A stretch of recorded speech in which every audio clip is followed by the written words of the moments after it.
Alice's evidence.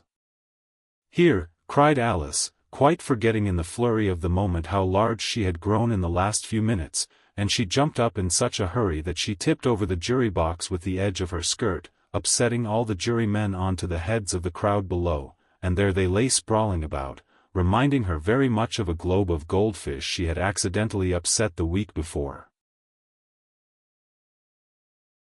"Oh, I beg your pardon," she exclaimed in a tone of great dismay, and began picking them up again as quickly as she could, for the accident of the goldfish kept running in her head, and she had a vague sort of idea that they must be collected at once and put back into the jury box, or they would die.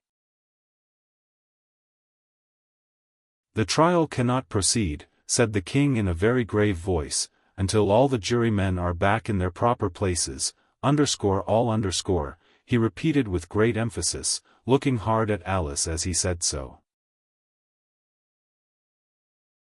Alice looked at the jury box, and saw that, in her haste, she had put the lizard in head downwards, and the poor little thing was waving its tail about in a melancholy way, being quite unable to move. She soon got it out again, and put it right. "Not that it signifies much," she said to herself. "I should think it would be quite as much use in the trial one way up as the other." As soon as the jury had a little recovered from the shock of being upset, and their slates and pencils had been found and handed back to them, they set to work very diligently to write out a history of the accident, all except the lizard, who seemed too much overcome to do anything but sit with its mouth open, gazing up into the roof of the court. "What do you know about this business?" the king said to Alice. "Nothing," said Alice. "Nothing whatever, persisted the king. "Nothing whatever," said Alice. "That's very important," the king said, turning to the jury. They were just beginning to write this down on their slates, when the White Rabbit interrupted, "important, your Majesty means, of course," he said in a very respectful tone, but frowning and making faces at him as he spoke. "Important, of course, I meant," the king hastily said, and went on to himself in an undertone.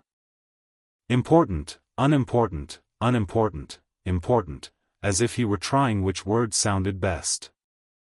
Some of the jury wrote it down, important, and some, unimportant. Alice could see this, as she was near enough to look over their slates, but it doesn't matter a bit, she thought to herself. At this moment the king, who had been for some time busily writing in his notebook, cackled out, "Silence," and read out from his book, Rule 42. "All persons more than a mile high to leave the court _. Everybody looked at Alice. "I'm not a mile high," said Alice. "You are," said the king. "Nearly 2 miles high," added the queen. "Well, I shan't go, at any rate," said Alice. "Besides, that's not a regular rule, you invented it just now." "It's the oldest rule in the book," said the king. "Then it ought to be number 1, said Alice. The king turned pale, and shut his notebook hastily. "Consider your verdict," he said to the jury, in a low, trembling voice. "There's more evidence to come yet, please your Majesty," said the White Rabbit, jumping up in a great hurry. "This paper has just been picked up." "What's in it?" said the Queen. "I haven't opened it yet," said the White Rabbit, "but it seems to be a letter, written by the prisoner to somebody." "It must have been that," said the king, "unless it was written to nobody, which isn't usual, you know." "Who is it directed to?" said one of the jurymen. "It isn't directed at all," said the White Rabbit. "In fact, there's nothing written on the outside. He unfolded the paper as he spoke, and added, "It isn't a letter, after all, it's a set of verses." "Are they in the prisoner's handwriting?" asked another of the jurymen. "No, they're not," said the White Rabbit, and that's the queerest thing about it. The jury all looked puzzled. He must have imitated somebody else's hand, said the king. The jury all brightened up again. Please your majesty, said the knave, I didn't write it, and they can't prove I did, there's no name signed at the end. If you didn't sign it, said the king, that only makes the matter worse. You must have meant some mischief, or else you'd have signed your name like an honest man. There was a general clapping of hands at this. It was the first really clever thing the king had said that day. That proves his guilt, said the queen. It proves nothing of the sort, said Alice. Why, you don't even know what they're about. Read them, said the king. The White Rabbit put on his spectacles. Where shall I begin, please your majesty, he asked. Begin at the beginning, the king said gravely, and go on till you come to the end, then stop. These were the verses the White Rabbit read. They told me you had been to her, and mentioned me to him. She gave me a good character, but said I could not swim. He sent them word I had not gone. We know it to be true. If she should push the matter on, what would become of you? I gave her 1, they gave him 2, you gave us 3 or more, they all returned from him to you, though they were mine before. If I or she should chance to be involved in this affair, he trusts to you to set them free, exactly as we were. My notion was that you had been, before she had this fit, an obstacle that came between him and ourselves, and it. Don't let him know she liked them best, for this must ever be a secret, kept from all the rest, between yourself and me. That's the most important piece of evidence we've heard yet, said the king, rubbing his hands, so now let the jury. If any one of them can explain it, said Alice. She had grown so large in the last few minutes that she wasn't a bit afraid of interrupting him. I'll give him 6pence. I don't believe there's an atom of meaning in it. The jury all wrote down on their slates, she doesn't believe there's an atom of meaning in it, but none of them attempted to explain the paper. If there's no meaning in it, said the king, that saves a world of trouble, you know, as we needn't try to find any. And yet I don't know, he went on, spreading out the verses on his knee, and looking at them with one eye, I seem to see some meaning in them, after all. Said I could not swim. You can't swim, can you? He added, turning to the knave. The knave shook his head sadly. Do I look like it? He said. Which he certainly did. Not being made entirely of cardboard.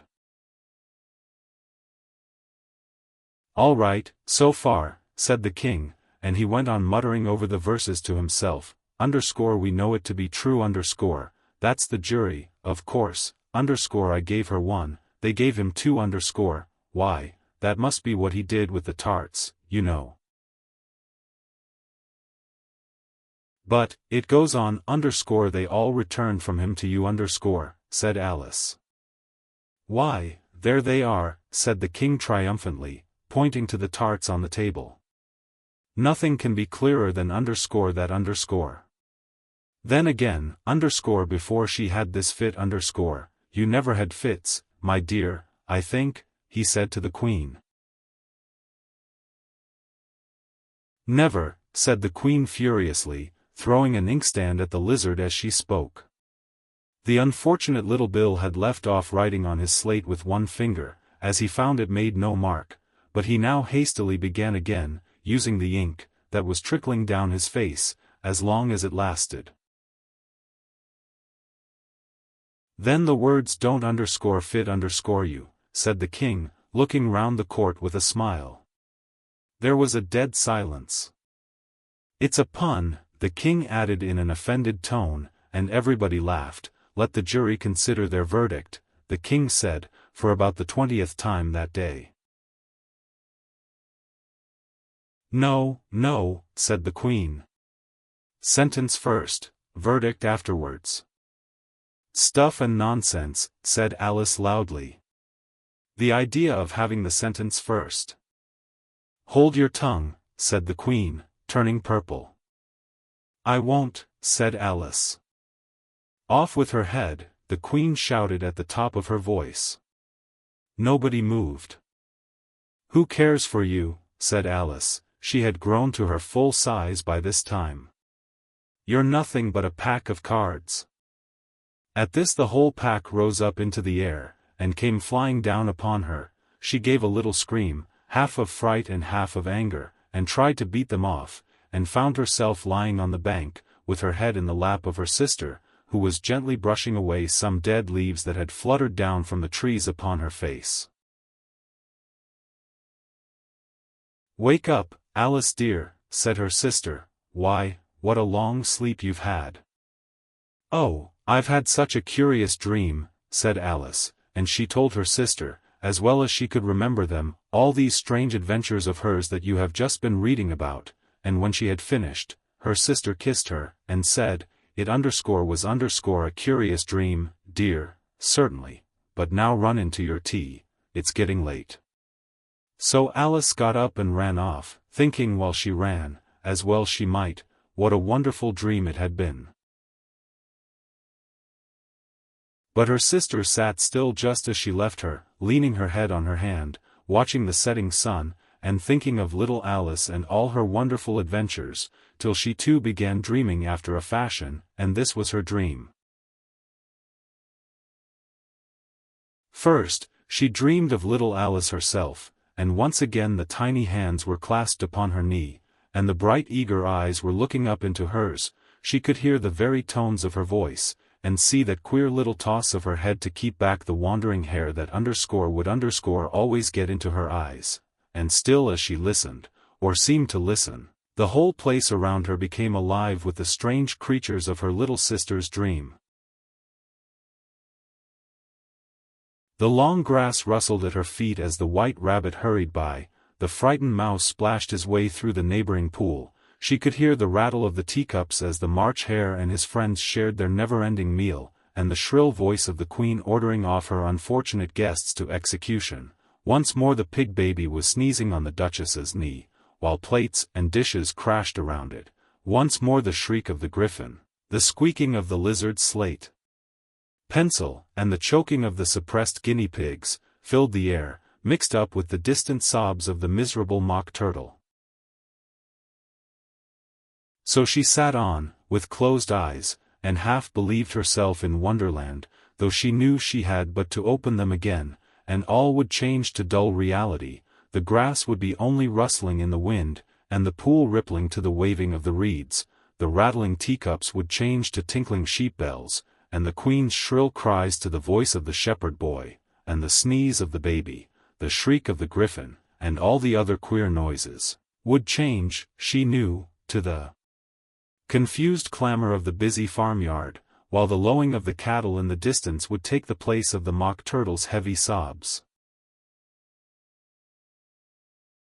Lastly, she pictured to herself how this same little sister of hers would, in the aftertime, be herself a grown woman, and how she would keep, through all her riper years, the simple and loving heart of her childhood, and how she would gather about her other little children, and make their eyes bright and eager with many a strange tale, perhaps even with the dream of Wonderland of long ago, and how she would feel with all their simple sorrows, and find a pleasure in all their simple joys, remembering her own child life, and the happy summer days. The end.